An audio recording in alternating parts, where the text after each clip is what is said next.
ഈശോ മിശിഹായ്ക്ക് സ്തുതിയായിരിക്കട്ടെ. കത്തോലിക്ക സഭയുടെ മതബോധന ഗ്രന്ഥത്തിലൂടെയുള്ള നമ്മുടെ പഠനയാത്രയുടെ 3-ാം എപ്പിസോഡിലേക്ക് എല്ലാവർക്കും സ്വാഗതം. 811 മുതൽ 870 വരെയുള്ള പാരഗ്രാഫുകളാണ് നാം ഇന്ന് പഠിക്കാൻ പോകുന്നത്. സഭ എപ്രകാരമാണ് ഏകവും വിശുദ്ധവും കാത്തോലികവും അപ്പസ്തോലികവുമായി തീരുന്നതെന്ന ആശയമാണ് ഈ പാരഗ്രാഫുകളിലൂടെ നാം കാണുന്നത്. പ്രാർത്ഥനയോടെ സഭാപ്രബോധനങ്ങൾ ഗ്രഹിക്കുവാനും പഠിക്കുവാനുമുള്ള ആഗ്രഹത്തോടെ സഭയോട് ചേർന്ന് നിന്നുകൊണ്ട് ഈ പഠന പരമ്പരയിൽ നമുക്ക് പങ്കുചേരാം. നമുക്കൊന്നാമത്തെ ചോദ്യത്തിലേക്ക് കടക്കാം. കത്തോലിക്ക സഭയുടെ കാതലായ വിശ്വാസ സവിശേഷതകൾ ഏവ?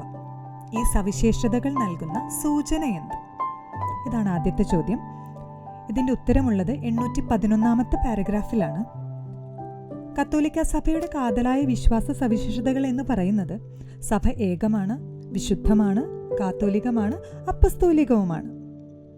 സഭയുടെയും സഭയുടെ ദൗത്യത്തിൻ്റെയും സത്താപരമായ ഘടകങ്ങളെയാണ് ഇത് സൂചിപ്പിക്കുന്നത്. സത്യത്തിൽ സഭ സ്വയമായി അവയെ സ്വന്തമാക്കുന്നില്ല, മറിച്ച് ക്രിസ്തുവാണ് ഇവ ഓരോന്നും സാക്ഷാത്കരിക്കാൻ സഭയെ പ്രാപ്തമാക്കുന്നത്. ഇനി അടുത്ത ചോദ്യത്തിലേക്ക് കടക്കാം. എല്ലാവർക്കും പിതാവായി ഒരുവൻ, എല്ലാവർക്കുമായി ഒരു വചനം, എല്ലായിടത്തുമായിരിക്കുന്ന പരിശുദ്ധാത്മാവ്.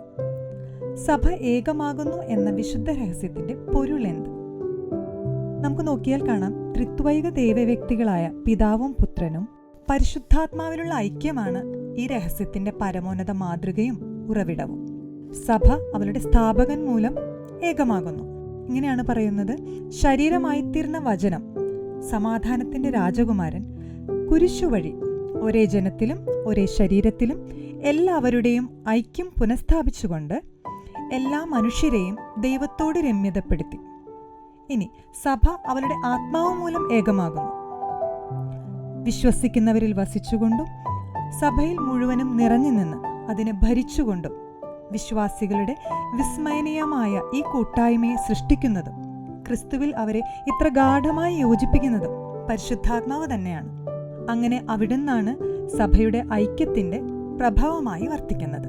ഒന്നായിരിക്കുക എന്നത് സഭയുടെ സത്താപരമായ ഒരാവശ്യം കൂടിയാണ്. ഇനി അടുത്ത ചോദ്യത്തിലേക്ക് കടന്നാൽ, സമാധാനത്തിന്റെ ബന്ധത്തിൽ ആത്മാവിന്റെ ഐക്യം കാത്തു സൂക്ഷിക്കുവിൻ എന്ന് പൗലോസ് അപ്പോസ്തലൻ ആഹ്വാനം ചെയ്യുന്നത് എന്തുകൊണ്ട്? ഇതിന്റെ ഉത്തരമുള്ളത് 814 പാരഗ്രാഫിലാണ്.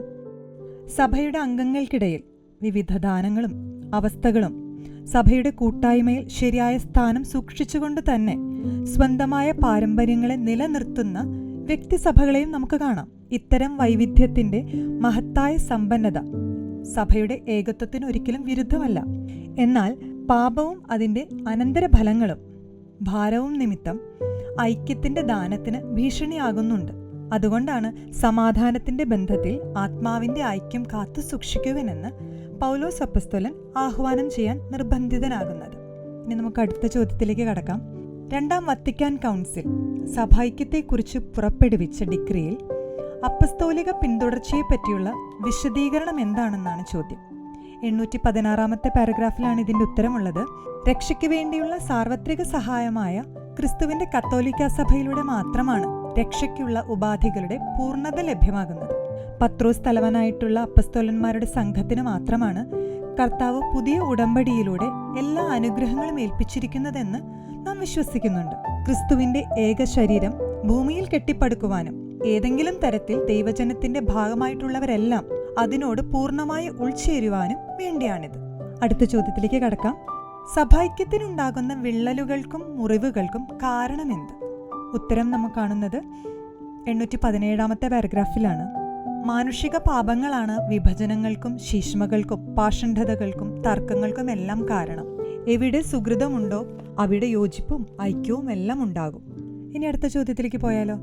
അടുത്ത ചോദ്യം ഇങ്ങനെയാണ്: സഭാ കൂട്ടായ്മയിൽ നിന്നും വിട്ടുപോയ സമൂഹങ്ങളോട് കത്തോലിക്ക സഭയുടെ സമീപനം എന്താണ്?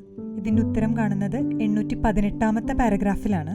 അവരെ സഹോദര്യപൂർവമായ ബഹുമാനത്തോടും വാത്സല്യത്തോടും കൂടെ തന്നെയാണ് സഭ സ്വീകരിക്കുന്നത്. മാമോദീസയിലുള്ള വിശ്വാസം വഴി നീതീകരിക്കപ്പെടുന്നവരെല്ലാം ക്രിസ്തുവിലേക്ക് ഉൾച്ചേർക്കപ്പെട്ടിരിക്കുന്നവരാണ്. തന്മൂലം ക്രിസ്ത്യാനികളെന്ന് വിളിക്കപ്പെടുവാനുള്ള അവകാശം അവർക്കുമുണ്ട്. കത്തോലിക്ക സഭയുടെ മക്കൾ അവരെ കർത്താവിൽ സഹോദരന്മാരായി അംഗീകരിക്കുന്നത് യുക്തവുമാണ്.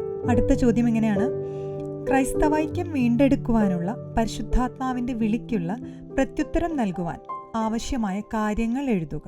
821 പാരഗ്രാഫിലാണ് ഇതിൻ്റെ ഉത്തരം കാണാൻ കഴിയുക. സ്ഥിരമായ നവീകരണം, സുവിശേഷമനുസരിച്ച് വിശുദ്ധമായ ജീവിതം, ഹൃദയ പരിവർത്തനം, പൊതുപ്രാർത്ഥന, അതിലൂടെയുള്ള ആധ്യാത്മികമായ സഭൈക്യം, സഹോദര്യപൂർവമായ പരസ്പര ജ്ഞാനം, വിശ്വാസികളുടെയും വൈദികരുടെയും പരിശീലനം, ദൈവശാസ്ത്രജ്ഞർക്കിടയിലുള്ള സംവാദം, വിവിധ മണ്ഡലങ്ങളിൽ ക്രൈസ്തവരുടെ സഹകരണം, ഇതെല്ലാമാണ് ക്രൈസ്തവൈക്യം വീണ്ടെടുക്കുവാനുള്ള പരിശുദ്ധാത്മാവിൻ്റെ വിളിക്ക് വേണ്ടി പ്രത്യുത്തരം നൽകുവാനായി ആവശ്യമായ കാര്യങ്ങൾ. അടുത്ത ചോദ്യം: സഭ ദൈവത്തിൻ്റെ വിശുദ്ധ ജനമാണ്, എന്തുകൊണ്ട്? 823 പാരഗ്രാഫിൽ നമ്മൾ കാണുന്നത് ഇങ്ങനെയാണ്: ദൈവപുത്രനായ ക്രിസ്തു തൻ്റെ വധുവായി സഭയെ സ്നേഹിച്ചതുകൊണ്ടും അവളെ വിശുദ്ധീകരിക്കാനായി അവൾ അവന് സമർപ്പിച്ചതുകൊണ്ടും അവളെ തൻ്റെ ശരീരമായി തന്നോട് തന്നെ ചേർക്കുകയും ദൈവമഹത്വത്തിനായി അവൾക്ക് പരിശുദ്ധാത്മാവിന് ദാനം നൽകുകയും ചെയ്തതുകൊണ്ടാണ് സഭ ദൈവത്തിൻ്റെ വിശുദ്ധ ജനമാണ് എന്ന് നമുക്ക് പറയാൻ കഴിയുന്നത്. അടുത്ത ചോദ്യത്തിലേക്ക് കടക്കുമ്പോൾ, സഭയിൽ പാപികളുണ്ടെങ്കിലും സഭ വിശുദ്ധയാണ് എന്ന് പറയുന്നത് എന്തുകൊണ്ടാണ്? ഉത്തരം കാണാൻ കഴിയുന്നത് 827 പാരഗ്രാഫിലാണ്. സഭയ്ക്ക് കൃപാവരത്തിൻ്റെ ജീവനല്ലാതെ മറ്റു ജീവനില്ല. സഭയുടെ മക്കൾ സഭാത്മക ജീവിതം നയിച്ചാൽ അവർ വിശുദ്ധരാക്കപ്പെടും. അകന്നുപോയാൽ ഈ വിശുദ്ധിയുടെ പ്രസരണത്തെ തടയുന്ന പാപങ്ങളിൽ ചെന്ന് വീഴും. അതുകൊണ്ട് തന്നെ സഭ സഹിക്കുകയും അംഗങ്ങളുടെ പാപങ്ങൾക്ക് പ്രായശ്ചിത്തം അനുഷ്ഠിക്കുകയും ചെയ്യുന്നുണ്ട്. ഒപ്പം ക്രിസ്തുവിൻ്റെ രക്തത്താലും പരിശുദ്ധാത്മാവിൻ്റെ ദാനത്താലും തൻ്റെ മക്കളെ വിമോചിപ്പിക്കുകയും ചെയ്യുന്നുണ്ട്. ഇനി നമുക്ക് അടുത്ത ചോദ്യത്തിലേക്ക് കടക്കാം. എല്ലാവരും വിശുദ്ധിയിലേക്ക് വിളിക്കപ്പെട്ടവരാണ്. എന്നാൽ വിശ്വാസികളിൽ ചിലരെ സഭ വിശുദ്ധരായി പ്രഖ്യാപിക്കുന്നതിൻ്റെ കാരണമെന്ത്? 828 പാരഗ്രാഫിൽ കാണുന്നത് ഇങ്ങനെയാണ്: വിശ്വാസികളിൽ വിശുദ്ധർ മാത്രമാണ് ധീരോദാത്തമായ സുകൃതം പരിശീലിച്ചവരും ദൈവകൃപയോടുള്ള വിശ്വസ്തതയിൽ ജീവിച്ചവരും. സഭയുടെ ചരിത്രത്തിലെ ഏറ്റവും പ്രയാസമേറിയ നിമിഷങ്ങളിൽ വിശുദ്ധരെന്നും നവീകരണത്തിന്റെ ഉറവിടവും ഉൽപ്പത്തിയുമായി നിലകൊണ്ടിട്ടുണ്ട് എന്നുള്ളതാണ് സത്യം. അടുത്ത ചോദ്യം ഇങ്ങനെയാണ്: വിശ്വാസികളെ വിശുദ്ധരുടെ ഗണത്തിൽ ചേർക്കുന്നത് വഴി സഭ പ്രഘോഷിക്കുന്നത് എന്താണ്? ഇതിന്റെ ഉത്തരം 828 പാരഗ്രാഫിൽ കാണാം. വിശ്വാസികളെ വിശുദ്ധരുടെ പട്ടികയിൽ ചേർക്കുന്നത് വഴി അവർ ധീരോദാത്തമായ സുകൃതം പരിശീലിച്ചുവെന്നും അവർ ദൈവത്തിന്റെ കൃപയോടുള്ള വിശ്വസ്തതയിൽ ജീവിച്ചുവെന്നും സഭ സാഘോഷം പ്രഘോഷിക്കുന്നു. അങ്ങനെ സഭ തന്നിലുള്ള വിശുദ്ധിയുടെ ആത്മാവിന്റെ ശക്തി അംഗീകരിക്കുകയും അവരെ മാതൃകകളും മധ്യസ്ഥരുമായി വിശ്വാസികൾക്ക് നിർദ്ദേശിച്ചു കൊടുത്തുകൊണ്ട് അവരുടെ പ്രത്യാശ നിലനിർത്തുകയും ചെയ്യുന്നു. അടുത്ത ചോദ്യം: എപ്പാർക്കി എന്നതുകൊണ്ട് അർത്ഥമാക്കുന്നത് എന്താണ്? ഇതിന്റെ ഉത്തരം 833 പാരഗ്രാഫിലാണ്. പ്രാദേശിക സഭയായ രൂപതയെയാണ് എപ്പാർക്കി അല്ലെങ്കിൽ പ്രാദേശിക സഭ എന്ന് പറയുന്നത്. അപ്പസ്തോലിക പിന്തുടർച്ചയിൽ പട്ടമേറ്റ തങ്ങളുടെ മെത്രാനോട് വിശ്വാസത്തിന്റെയും കൂദാശകളുടെയും കൂട്ടായ്മയിൽ കഴിയുന്ന ക്രിസ്തീയ വിശ്വാസികളുടെ സമൂഹത്തെ പ്രാദേശിക സഭ എന്ന് പറയുന്നു. ഈ പ്രാദേശിക സഭകൾ സാർവത്രിക സഭയുടെ മാതൃകയിലാണ് രൂപീകരിക്കപ്പെട്ടിരിക്കുന്നത്. ഇവയിലൂടെയാണ് കത്തോലിക്ക സഭ നിലനിൽക്കുന്നത്. ഇനി നമുക്ക് അടുത്ത ചോദ്യത്തിലേക്ക് കടന്നാൽ, കാതോലികം എന്ന പദം കൊണ്ട് ഉദ്ദേശിക്കുന്നത് എന്ത്? വിശദമാക്കുക. ഇതിന്റെ ഉത്തരമുള്ളത് 830 പാരഗ്രാഫിലാണ്. കാതോലികം എന്ന പദത്തിന്റെ അർത്ഥം സാർവത്രികം എന്നതാണ്. ക്രിസ്തു സഭയിൽ സന്നിഹിതനായിരിക്കുന്നതിനാൽ സഭ കാതോലികമാണ്. പൂർണ്ണമായ വിശ്വാസത്തിന്റെ ഏറ്റുപറച്ചിൽ, സമഗ്രമായ കൗദാശിക ജീവിതം, അപ്പസ്തോലിക പിന്തുടർച്ചയിൽ തിരുപ്പട്ടം സ്വീകരിച്ചവരുടെ ശുശ്രൂഷാ ദൗത്യവുമായി ക്രിസ്തുവിനാൽ അയക്കപ്പെട്ടിരിക്കുന്നതുകൊണ്ട് സഭ തീർച്ചയായും കാതോലികമാണ്. അടുത്ത ചോദ്യം ഇങ്ങനെയാണ്: സഭയ്ക്ക് പുറമെ രക്ഷയില്ല എന്ന പ്രസ്താവന നാം എങ്ങനെ മനസ്സിലാക്കണം?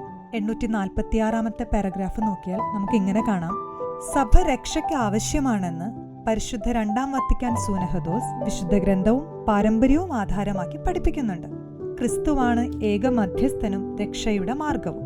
സഭയാകുന്ന തന്റെ ശരീരത്തിലൂടെ അവിടുന്ന് നമുക്ക് സന്നിഹിതനാണ്. അതുകൊണ്ട് തന്നെ ദൈവം ക്രിസ്തുവിലൂടെ സ്ഥാപിച്ച കത്തോലിക്ക സഭ ആവശ്യകമായ ഒന്നാണെന്നറിഞ്ഞിട്ട് എന്നിട്ടും അതിൽ പ്രവേശിക്കാനോ അതിൽ നിലനിൽക്കാനോ വിസമ്മതിക്കുന്നവർ രക്ഷിക്കപ്പെടുകയില്ല.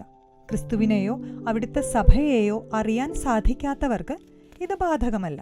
അടുത്ത ചോദ്യം നോക്കിക്കഴിഞ്ഞാൽ സഭയുടെ പ്രേഷിത ദൗത്യത്തിന്റെ ഉത്ഭവവും ലക്ഷ്യവും എന്ത്? 850 പാരഗ്രാഫാണ് ഇതിന്റെ ഉത്തരം പറയുന്നത്. പ്രേഷിത ദൗത്യത്തിന്റെ ഉത്ഭവം ആത്യന്തികമായി പരിശുദ്ധ ത്രിത്വത്തിന്റെ ശാശ്വത സ്നേഹത്തിൽ അടിയുറച്ചിട്ടുള്ളതാണ്. പിതാവിനും പുത്രനും അവരുടെ സ്നേഹത്തിന്റെ ആത്മാവിലുള്ള കൂട്ടായ്മയിൽ മനുഷ്യരെ പങ്കുകാരാക്കുക എന്നതാണ് സഭയുടെ പ്രേഷിത ദൗത്യത്തിന്റെ ലക്ഷ്യം.